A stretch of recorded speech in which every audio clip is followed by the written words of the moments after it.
Ang Pilipinas, hinahanda na ang bagong Naval Shipbuilding Center para sa mga gagawing barko dito sa ating bansa. Ang mga barkong gagawin nga po sa Pilipinas ay ang Acero Class Fast Attack Interdiction Crafts.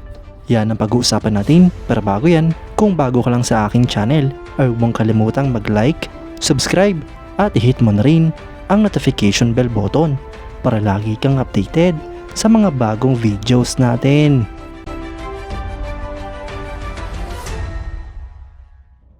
Mga idol, ginanap na nga po ang unang naval shipyard docking and undocking para sa mga fast attack interdiction craft missile vessel sa bagong Naval Shipbuilding Center. Ang naval shipyard, mga idol, ay successful na nagkandak ng docking at undocking ng BRP Lorinato Toong PG-902 sa Naval Shipbuilding Center mula March 11 hanggang March 13. Ito nga po, mga idol, ay parte ng pag-transfer ng technology at konektado nga po ito sa revitalization ng shipbuilding capability at pagpe-prepare na rin para sa pagdating ng modular assembly ng isang fast attack interdiction craft missile sa Naval Shipbuilding Center. Upang ma-maximize nga po ang activity, ay nagkandak na rin sila ng maintenance at inspection sa bottom hull at underwater appendage ng nasabing vessel.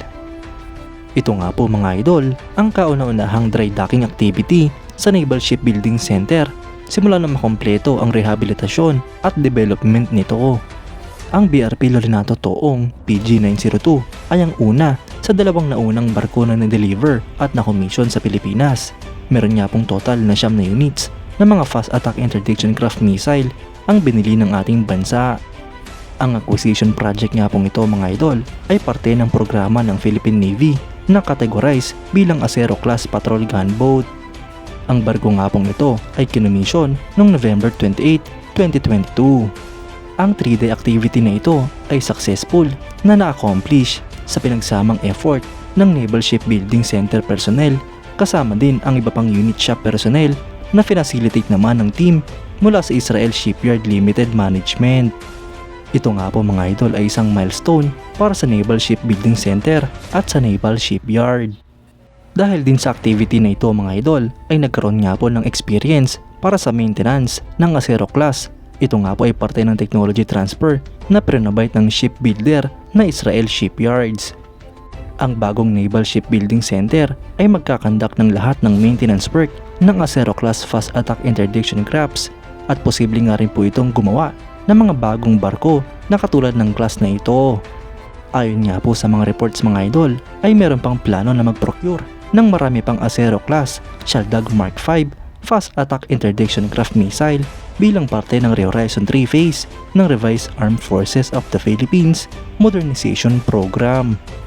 Mga idol, magandang hapot nagkaroon ng ganitong naval shipbuilding facility sa ating bansa dahil mas mapapadali nga po ang maintenance at testing sa mga barko ng Pilipinas. Bukod nga po dito, mga idol, ay magkakaroon nga rin po ng capability ang ating bansa na gumawa ng mga sarili nating barko. Partikular nga po sa Acero Class Fast Attack Interdiction Craft Missiles na posible pang dumami sa hinaharap. Bukod nga po sa mga maliliit na barkong ito, ay posible ring makagawa ang ating bansa ng mga patrol vessels na talagang magagamit sa pagpapatrolya sa West Philippine Sea.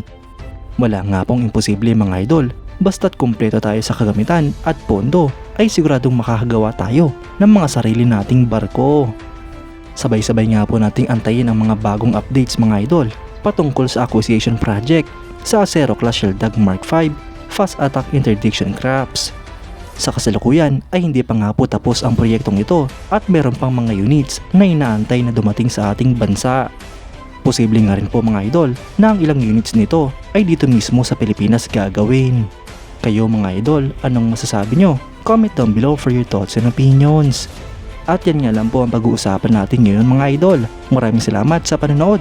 Huwag nyo rin kalimutang mag-like at subscribe bilang suporta sa ating channel. Mabuhay kayo, mga idol!